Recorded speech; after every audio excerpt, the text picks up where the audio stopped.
gusta el olor que tiene la mañana, me gusta el primer traguito de café, sentir como el sol se asoma a mi ventana y me llena la mirada de un hermoso amanecer. Me gusta escuchar la paz de las montañas, mirar los colores del atardecer, sentir en mis pies la arena de la playa y lo dulce de la calle cuando beso a mi mujer. Presentado por Popoyán, Siembre Seguro. Pero yo le digo que entre las acciones básicas que debe implementar periódicamente un agricultor son los análisis de suelo, agua y follaje, ya que estos le brindarán información importante para el buen desarrollo de los cultivos.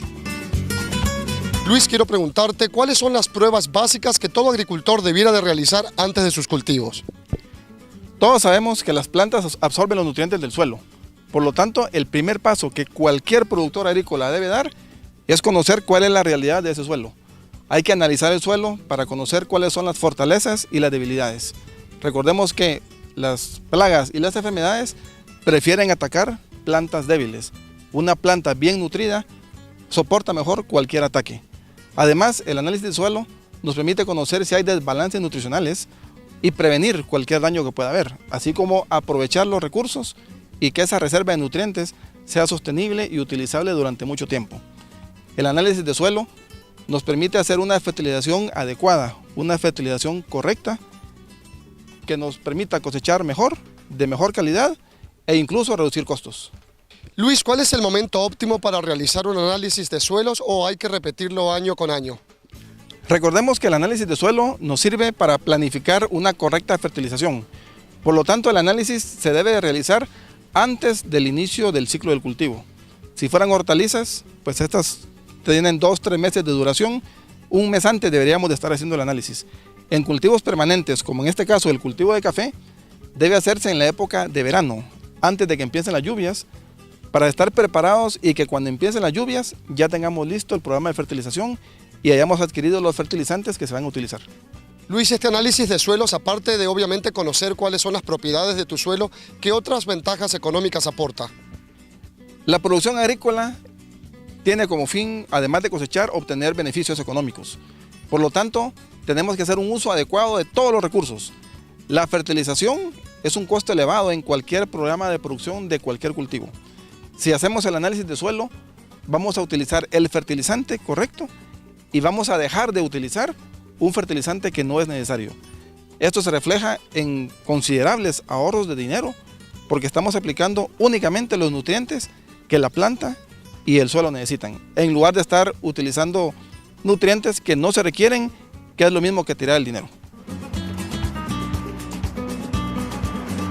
Para que el análisis nos dé un resultado confiable, existe toda una metodología para lograr un buen muestreo. ¿Por qué no me cuentas acerca de ese muestreo? Sí, cómo no. Para hacer un buen muestreo, nosotros tenemos que partir de un buen diseño, como en todas las cosas que emprendemos en la vida. Lo primero que tenemos que determinar es cuál es el área a muestrear. Tenemos que contar con información suficiente de las fincas para poder determinar el área que se va a muestrear, las áreas homogéneas, si son suelos parecidos, si son suelos diferentes, si hay inclinación, si no hay inclinación, si la coloración es la misma, si tiene más arena. Todo eso nos va determinando las características de homogeneidad de una finca. Una vez determinadas las características de homogeneidad, podemos determinar las áreas cuantificadas, de cuánto miden estas áreas homogéneas y en función de eso determinar cuántas muestras se pueden hacer por área homogénea. Debemos de recordar que para los análisis de suelos nosotros tenemos que trabajar en muestreos de no más allá de 20 a 25 manzanas por muestra. La veracidad de los resultados de los análisis dependerá en gran parte de la recolección correcta de las muestras que posteriormente se enviarán al laboratorio. Cada muestra tiene que estar compuesta de 20 a 25 submuestras, las cuales deben de ser tomadas en el campo al azar en el área donde nos interesa averiguar la situación de fertilidad del suelo. Existen dos formas de realizar los muestreos de suelos. Una es con el barreno especializado para la toma de muestras de suelo, con la cual es necesario hacer una limpieza superior del área a muestrear y luego proceder a introducir el barreno en el suelo a la profundidad seleccionada, en este caso de 0 a 20. Es importante que al momento de retirar el barreno del suelo se coloquen los pies a los lados del barreno para que la tierra esté compactada al momento de sacarla y permanezca dentro del barreno. Cuando no se cuenta con el equipo adecuado, la recolección puede realizarse con herramienta básica, siguiendo siempre las recomendaciones brindadas por los expertos. Una vez limpio el área del submuestreo, procedemos a hacer un corte en B en el suelo, a la profundidad determinada del muestreo. Normalmente en café se hacen muestreos de 0 a 20 centímetros o de 0 a 40. Debemos de hacer el corte en B para facilitar la toma de muestra una vez medida la distancia. La medida debe hacerse del centro del agujero que estamos tomando hacia arriba. Es importante deshacerse de todos los restos de materia orgánica que puedan estar contaminando la muestra. La muestra se toma haciendo un corte de aproximadamente medio centímetro sobre cada una de las paredes del agujero. La tierra obtenida del submuestreo se va colectando en una cubeta plástica. No es recomendable utilizar cubetas de barro ni de metal, ya que estos dos elementos pueden contaminar el contenido de nutrientes de las muestras. Una vez obtenida todas las submuestras, se procede a la homogenización de la muestra, que no es más que el revolver adecuadamente todas las submuestras recolectadas dentro de la cubeta, procurando deshacer los gránulos más grandes de suelo que puedan haber y dejando distribuida toda la tierra en la forma más pareja u homogénea. Normalmente para un análisis de suelo se necesita entre 1 y 2 libras de suelo para poder garantizar todos los análisis. Es importante cerrar adecuadamente las bolsas de suelos para evitar contaminación en el traslado o que se entrecrucen muestras de suelos entre una y otras bolsas cuando enviamos al laboratorio más de una. Una vez tomadas, empaquetadas y debidamente identificadas las muestras, se puede proceder a enviarlas al laboratorio para su análisis. Otro análisis clave que siempre se debe realizar es el análisis foliar. ¿Qué significa lo del análisis foliar? Es un análisis que sirve para verificar si el programa de fertilización que diseñamos está funcionando adecuadamente o no. ¿A qué me refiero con esto? Cuando hacemos el análisis de suelo, programamos la fertilización, qué fertilizantes van a aplicar, en qué dosis, en qué época. Pero en el camino surgen muchos inconvenientes. Puede ser que llueva mucho y se lleve el fertilizante, o que llueva muy poco y el fertilizante no sea aprovechado por la planta, o que la persona que lo aplicó muy lejos o lo aplicó muy cerca, o habían enfermedades en el suelo que no permitieron que la planta absorbiera los nutrientes. En fin, pueden haber muchas situaciones por las cuales el fertilizante puede ser que no funcione como lo esperábamos. Entonces, la hoja nos dice qué nutrientes hay en la planta en niveles adecuados y cuáles están en exceso o en deficiencia. Y de esa manera hacemos las correcciones en el programa de fertilización y asegurarnos que la planta esté nutrida adecuadamente. ¿Qué tanto tiempo después de haber hecho la fertilización se recomienda hacer el análisis foliar? Como ya decía, el análisis foliar sirve para corregir el programa de fertilización. Por lo tanto, deberíamos hacerlo después de la primera fertilización y antes de la segunda. Aproximadamente de 15 días a 3 semanas después de la primera fertilización. Por ejemplo, cuando son cultivos intensivos como invernaderos, ellos muchas veces monitorean cada semana o cada 15 días de manera permanente. En cultivos como café, se acostumbra a hacerlo de 15 días a 3 semanas después de la primera fertilización. Y si los recursos económicos lo permiten, se puede hacer entre la segunda y la tercera, además de la primera que ya se hizo. Para hacer el muestreo foliar, se hace primero un recorrido por toda la finca para ubicar cuáles son las áreas homogéneas en las cuales se debe de muestrear. Nos ubicamos primero en el tercio central de la planta y hacemos inicialmente la observación visual para confirmar cuál es esa hoja joven que ya está plenamente desarrollada, lo cual se puede observar de que la hoja es más grande, es un poquito más gruesa y la coloración ya pasa de verde pálido a verde más oscuro. Normalmente es la tercera o cuarta hoja contando de la punta hacia adentro. En este caso estamos viendo aquí cómo se hace el conteo de la hoja. Efectivamente se nota que esa hoja es la primera hoja joven plenamente desarrollada. Como es cultivo de café, son pares de hojas, se toman las dos hojas y esta es la submuestra.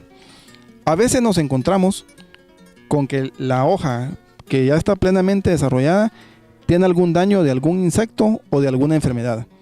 En ese caso, esa hoja no se muestrea, sino que hay que buscar otra rama que tenga hojas en buen estado. Si tomamos esa muestra, el análisis no es representativo, puesto que ya hay daño que no es acorde a lo que debemos investigar. De la misma manera, esto se hace de una forma completamente al azar. No hay que tener preferencias por plantas más desarrolladas ni plantas menos desarrolladas. El tamaño de la muestra es de entre 1 y 2 libras. Normalmente entre 60 y 80 hojas es lo que completan ese peso.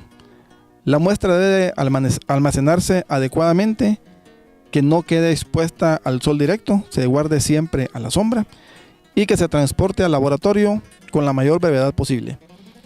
En caso que no sea posible llevar la muestra al laboratorio el mismo día, se debe de guardar en un refrigerador hasta en la parte de abajo, en la gaveta donde normalmente se colocan las frutas o verduras. Nunca congelarlo, únicamente refrigerarlo. A diferencia de la muestra de suelos, la muestra foliar se guarda en una bolsa de papel. Si se hiciera en una bolsa de plástico, la transpiración afecta y el calor que se forma en la hoja daña la hoja.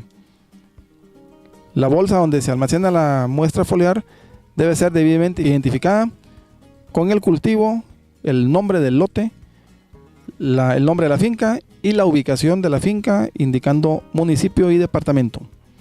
También el nombre de la persona responsable a quien se le enviarán los resultados.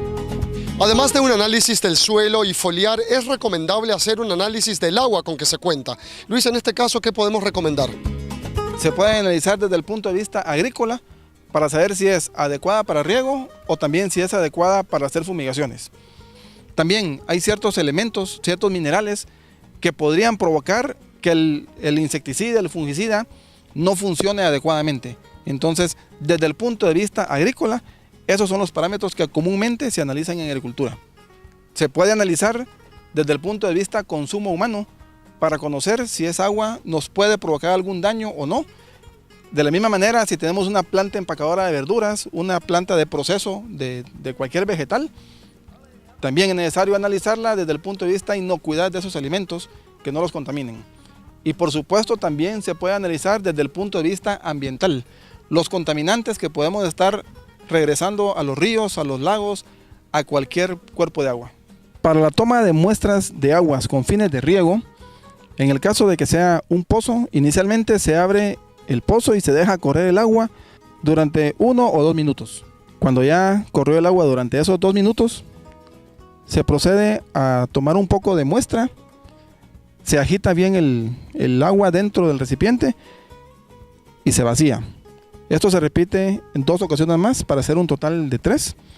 Y después de la tercera ocasión, nuevamente tomamos la muestra, en este caso hasta llenar el recipiente, que es de 1 litro. 1 litro es la cantidad de muestra que se debe de llevar al laboratorio. Se cierra el recipiente, se identifica adecuadamente la muestra y se manda al laboratorio. Cuando la muestra de agua se toma en un río o en un canal que se utiliza para riego, se introduce el recipiente en el agua y se agita durante 3 veces para una limpieza interna del recipiente.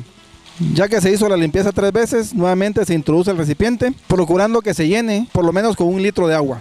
Se identifica y se manda al laboratorio Con bastante frecuencia los cultivos son dañados por los nemátodos, que son organismos microscópicos que dañan las raíces.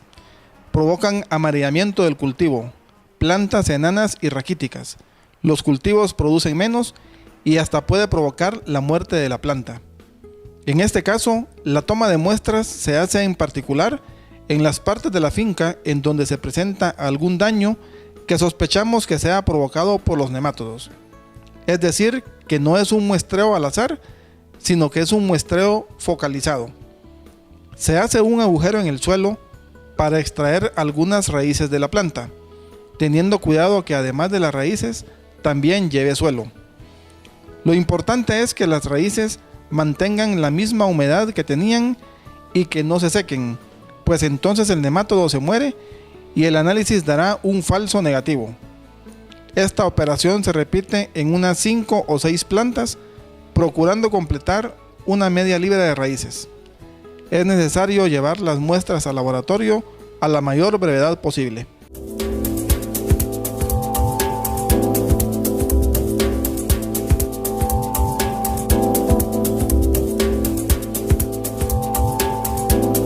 Me encuentro con el agrónomo Julio del Cid, jefe del Departamento de Fitopatología y Nematología. Julio, ¿cuál es el proceso que se le da a las muestras que llegan aquí al laboratorio? Sí, las muestras que ingresan aquí a nuestro laboratorio sufren un proceso de lavado para quitar el polvo, tierra que vienen con las muestras. Inmediatamente después de eso pasan al área esta de diagnóstico, en donde tenemos los microscopios y vemos ahí las estructuras y luego si es necesario hacer una siembra con medios de cultivo. Lo que buscamos aquí es si las plantas están dañadas o afectadas por hongos, bacterias y nemátodos. En relación a los diagnósticos de nemátodos, lo que hacemos es observar sus características para luego identificarlos y luego proceder al conteo. Y luego pasa ya para el proceso del informe de los resultados. Una vez analizadas las muestras y generado un resultado, ¿qué debe hacer el productor para interpretarlo? Y más importante aún, ¿cómo debe implementar las correcciones? Correcto. El productor o agricultor en este caso, él debe acudir a un agrónomo para poder leer e interpretar los diferentes parámetros que están en su resultado, o acudir directamente con un asesor agrícola de la empresa Soluciones Analíticas. En primer lugar, al hacerse acompañar del agrónomo, debe empezar a leer los parámetros básicos de la físico-química, que es del suelo, que implica pH, conductividad eléctrica, la concentración de sales, y importante también leer lo que es la materia orgánica, que es lo que a veces el agricultor está pidiendo constantemente entre sus resultados. Aparte de eso, él debe leer, acompañado del agrónomo, tener en cuenta los diferentes elementos que están sustancialmente expresados en partes por millón en lo que es fósforo, lo que es nitrógeno, lo que es potasio, lo que es los micronutrientes que son importantes para poder elaborar el plan nutricional del diferente cultivo que él tenga en el campo. Me encuentro con el ingeniero Luis Orellana, gerente general. Luis, ¿con qué acreditaciones y certificaciones cuenta la empresa Soluciones Analíticas y cómo garantizan la calidad de sus resultados? En los laboratorios existe un sistema de calidad basado en las normas ISO, en particular la norma ISO 17025, que es en particular la que aplica para laboratorios de ensayo. Nosotros contamos con la acreditación extendida por la Oficina Guatemalteca de Acreditación, OGA, la cual tiene una validez internacional, es decir, nuestra acreditación es válida en Guatemala y en muchos países del mundo. Adicional a eso, también participamos en programas internacionales de intercambio de muestras para garantizar nuestra competencia y que los resultados de análisis cumplen con esas normas internacionales de calidad. Adicional a eso, estamos inscritos en el Ministerio de Ambiente para poder ofrecer los servicios de análisis ambientales a toda nuestra clientela, por supuesto también en el Ministerio de Agricultura.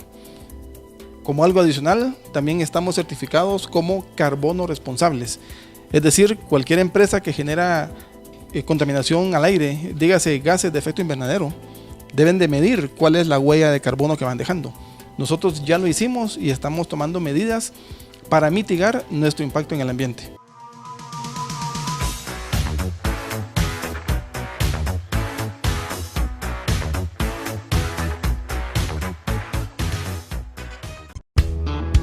Continuamos con ¿Qué pasa en el agro? La más amplia información de lo que sucede en el agro. Tu noticiero agropecuario. Presentado por Revista Productor Agropecuario. En conferencia de prensa se realizó el lanzamiento de la plataforma AgriTrade Expo & Conference 2017. La plataforma AgriTrade Expo & Conference de Agexport, por medio de nuevas herramientas y alianzas, busca seguir fortaleciendo la competitividad agrícola exportadora de Guatemala. Principalmente participamos empresas guatemaltecas y centroamericanas con diferentes diversidad de productos. Estamos esperando que vengan más o menos 75 compradores de diferentes países. Estamos apuntando a generar más de 175 ruedas de negocio que nos pueden generar unos 25 millones de dólares en venta. Pero van a haber conferencias, por ejemplo, del mercado canadiense, el mercado de Estados Unidos, el mercado asiático, el mercado europeo, para poder determinar las nuevas oportunidades de negocio que podemos tener. También vamos a tocar temas sobre la ley FESMA, que es importantísimo para todas las exportaciones que van hacia los Estados Unidos, y también el tema del transporte y logística. Queremos buscar alternativas para mejorar el acceso al mercado. Las novedades este año para este evento, principalmente diría yo, fortalecimiento de la cadena productiva. Estamos vinculando a todas las empresas que son parte de la misma cadena productiva. La segunda alternativa es que vamos a incorporar 200 asociaciones de productores del área rural para que vendan sus productos. Y la tercera es la alternativa que encontramos de mejorar los costos de transporte a Estados Unidos y Europa. Quiero invitar para que el 23 y 24 de marzo nos acompañen a nuestra Feria Agrícola AgriTrade, que se va a cabo en el Hotel Casa Santo Domingo, en el Tenedor del Cerro, donde habrá exposición, habrán eventos internacionales, habrá networking con los compradores y habrá mucha capacitación y mucho negocio para el país. AgriTrade, la feria agrícola más importante de Centroamérica, fortaleciendo la cadena productiva del sector agroexportador. Presentado por TV Agro Digital, la nueva forma de conocer la agricultura, con el apoyo de... La conservación y el manejo del agua es, en la escala de prioridades, el recurso más importante en todas las actividades del hombre, que van desde la actividad urbana hasta las actividades agrícolas, así como el manejo de las aguas residuales. Dajo Pozos en Centroamérica es una empresa del grupo Aquacorp, fundada en 1964, con más de 50 años en la región y experiencia en perforación de pozos profundos para sectores como construcción, industria, agroindustria, cooperaciones internacionales, entidades estatales y especializados en pozos mecánicos para el sector agrícola. Ha logrado posicionarse como la empresa líder con mayor experiencia en toda Centroamérica. Dajo Pozos ofrece soporte y tecnología especializada para aplicaciones en el sector agrícola y agroindustrial. Cuenta con perforadoras y equipo complementario capaz de adecuarse a las diferentes formaciones geológicas a nivel centroamericano. Además, posee personal altamente calificado que brinda asesoría y calidad para los proyectos. Nos encontramos con el gerente de comercialización de Dajo Pozos, quien nos contará un poco más acerca de esta empresa. En Dajo Pozos contamos con equipos especializados para la perforación, construcción, desarrollo y limpieza de pozos mecánicos, así como equipos para el manejo de sólidos y equipos de bombeo sumergibles que nos permiten determinar el desarrollo óptimo de los pozos perforados. Ofrecemos perforación, profundización y rehabilitación de pozos mecánicos, así como el suministro de equipos sumergibles. A lo largo de los años hemos demostrado nuestra capacidad, valores y disciplina por medio de la satisfacción de nuestros clientes.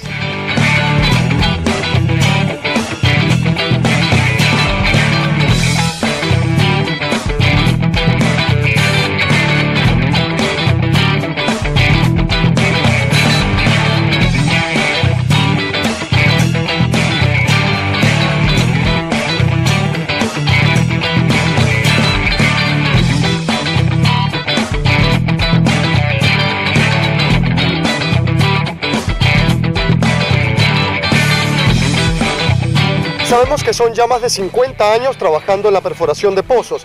¿Podrías comentarnos acerca de alguno de los proyectos que han realizado para el sector agrícola? Sí, claro. Durante este tiempo hemos trabajado con grandes empresas del sector agrícola. Empresas bananeras, azucareras, cafetaleras y papayeros, así como también con las comunidades de productores agrícolas de verduras. Una de las principales características que distingue a Dajo Pozos es la amplia experiencia en el campo hidrogeológico para el análisis de las formaciones geológicas. y potencial hídrico, lo cual pone a su disposición para contribuir al éxito de su proyecto. Otro aspecto importante a resaltar es el uso de equipo avanzado, capaz de brindar soluciones inmediatas como la cámara sumergible, para diagnosticar la situación real de los pozos.